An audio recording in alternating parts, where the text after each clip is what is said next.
Everybody, welcome to a special edition of Teaching Crypto. This is a show that we definitely need to do, and a lot of people have been asking for. If you were in Voyager, how do you do these taxes after the liquidation? And, whether you got 36, 37, 35, 34%, or 32% back of your initial holdings, how are you going to do the taxes? Well, we got the information that you need. First of all, you shouldn't have got an email from Voyager. So if you haven't checked your email in the last couple of days, definitely check it. But here's what you're going to have to do. Some of you probably already have a coin ledger account. If not, you are going to have to create one. All right. And make sure if you are creating it, you are going to use your Voyager email to set it up. Once you use your Voyager email, it's going to ask you some questions in terms of the last four digits phone number, the zip code of your account, and you're going to link those two together. Once you link them together, then it's going to offer you the chance to kind of sync basically Voyager with CoinLedger. Now, if you've done this before, you're just going to have to resync it.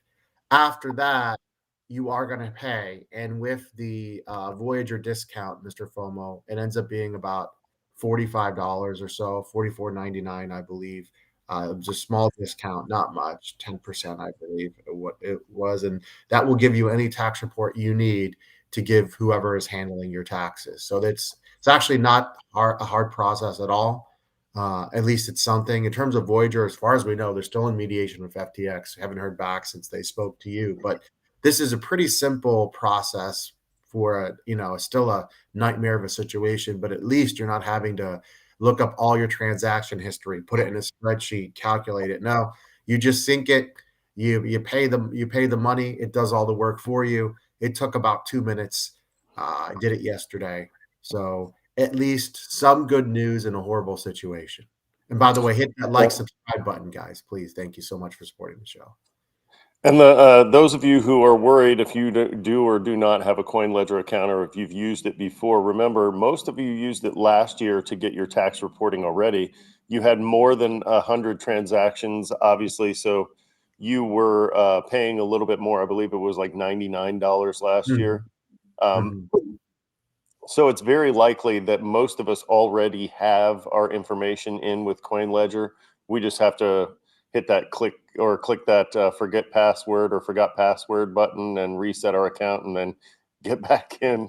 But it should be already synced, or you just might have to resync. I would recommend resyncing it because resync it really quickly, and then you'll be able to get your tax information. And so the good news is when they did all the rebalancing and they liquidated all your assets, that will show up. And from there, they will do the form for you and they'll fill out what the final numbers are for you. So you don't have to do any of that. All you have to do is take that paperwork, those documents, download it, give it to whoever's doing your taxes. So, I guess some good news, because there was some worry this was going to be super complicated and super messy. It's really not. So the one good thing is CoinLedger will take care of this. You mentioned Celsius and FTX. Well, those people haven't gotten their funds back, so it's a little more complicated. Unless there were transactions in 2023 where they liquidated your assets, you're probably not going to get it the same type of reporting that Voyager customers will. Just a heads up. But you will want to link up with someone like CoinLedger so that you can get this information to your tax representative. They'll still have the transactions, but because FTX and Celsius was a different situation, they liquidated different assets. It might, you may or may not have capital gains. So just run it through and see what it says. And I think this is the cleanest way to do it. Is it annoying to have to pay $45 when your funds are in bankruptcy? Yes, but I think this is the best option, sadly, in a bad situation. And at least you get real documentation. And so we'll just go from there. And as far as we know, FOMO, they're still in mediation, believe it or not. Right. And for those of you with FTX and Celsius, this is going to provide you with a blueprint of how things are going to go for you next year, right? If you get a distribution this year, you'll be able to watch what happens with Voyager customers, and you'll be able to know, you'll kind of have that peace of mind going into next year when we hit tax season again, and you'll be able to file your taxes confidently knowing that you'll be able to see some sort of a return afterwards. And we'll keep you updated on how it goes for us. I have a really good tax guy, so I plan on pinning him down for that entire hour that I have him, and making him explain some of these things to me. So hopefully I'll have some more answers once I see him. Yeah, now I want to talk about the news about an ETH ETF. Now, I want to be really honest. That's what we do on the show. I personally don't think it's happening. However, there's a lot of speculation now that an ETH ETF could be approved in the spring by May 23rd. And here, this article by CoinDesk talks about ETH going up to 4K. I actually think that's pretty conservative. I actually think we could easily see a 5K ETH this year, very easily. And I And you're wouldn't rule saying out without 10K. an ETF?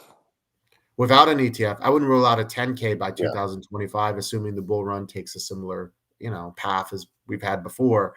But here's what I think is going to happen. The SEC is not going to say no. They're just going to keep kicking the can, just like they did with the BTC ETF. So what you're going to see is articles and articles of speculation that it's coming in February, March, April, and May until it gets delayed. That's what's going to happen. Yes. But you're going to see ETH go up during that time. Now, again, I still think we'll talk about BTC in a second. We might still be in some downside for just a few more weeks, guys. This is not going to last months. This is not going to last 6 months or so. No, this is a bull run. It's not going to happen. You're going to see, I'm telling you, a pretty amazing March and April coming up. February, I'm on the fence because I think February could be a mixed bag. I think there could be some downside, but then towards the end of February, get some upside. So here's the thing: are you buying ETH at the absolute bottom right now? Probably not. Probably have a few more weeks of downside action, but that could change in crypto with any type of news. But obviously, you probably want to have some ETH in your portfolio because it's going to be a steady riser over the next 10 months. And it's going to be one that you're able to play. Like you said, the ETF news is going to come and go as it's delayed, as they kick the can down the road. And so it's going to be one. And now that we have a blueprint, again, with the Bitcoin ETF, we know that is going to be a buy the rumor, sell the news, or it was buy the rumor, sell the news. So if it does get approved, it's still going to be a buy the rumor, sell the news event.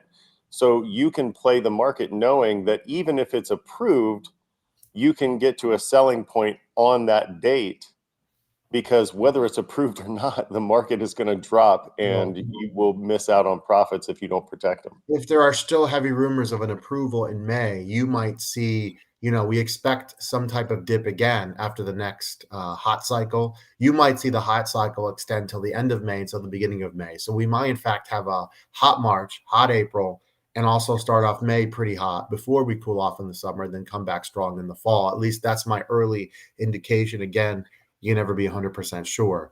And so that's going to be interesting. Now, MrFOMO, about Bitcoin quickly, I really do think we need to close the weekly above 44K to continue the upside and not have a bit of a drop. That's just my indication here. And you see here at 42.6, kind of made a push a little bit towards 44 last time and got rejected a little bit. And so these next 3 or 4 days are definitely days to watch, because it's going to tell us, I believe, where early February is headed. Is it possible we just go straight up and go back above 50K and hit all-time highs very soon? Possible, but for me, unlikely. Yeah, and if you can see here, I know the price is getting in the way there, but if you can see this level that I'm holding in at, right at that 44, you can see all that action that is happening right there at it and below it.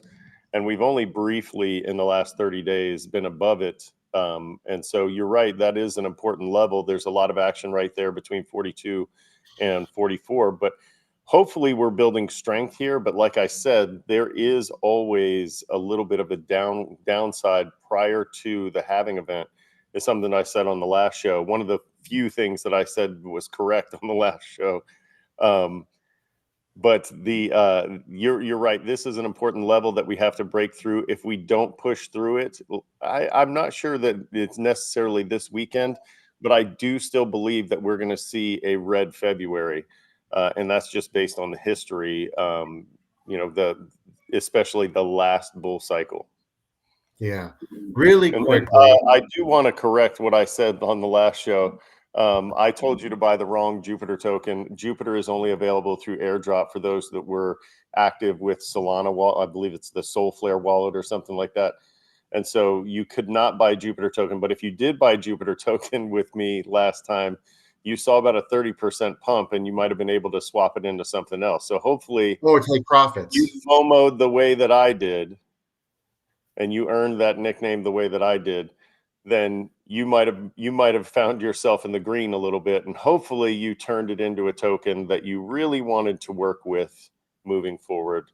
That's what I was able to do with Efinity. So we got lucky on that one, and I apologize for giving you bad information on the last show.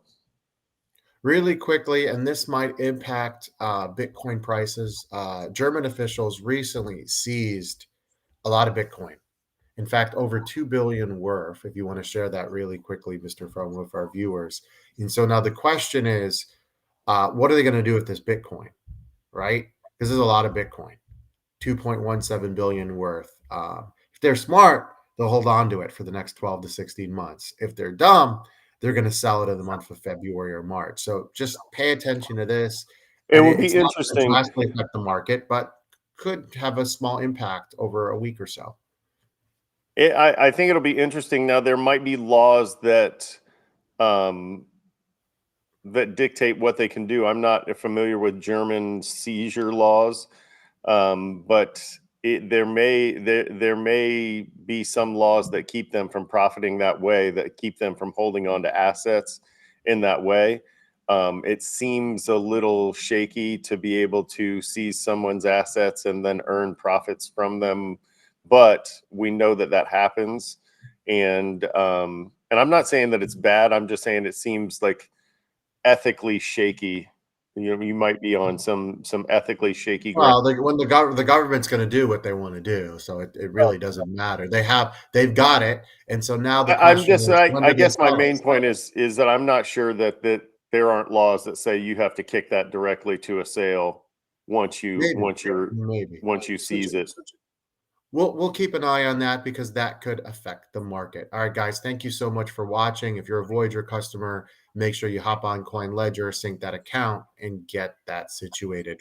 Guys, hit that like, hit that subscribe, bell notification, super chats, and the store is open. Thank you guys so much as we push to 2,000 subs. Have a great day, everybody. See it.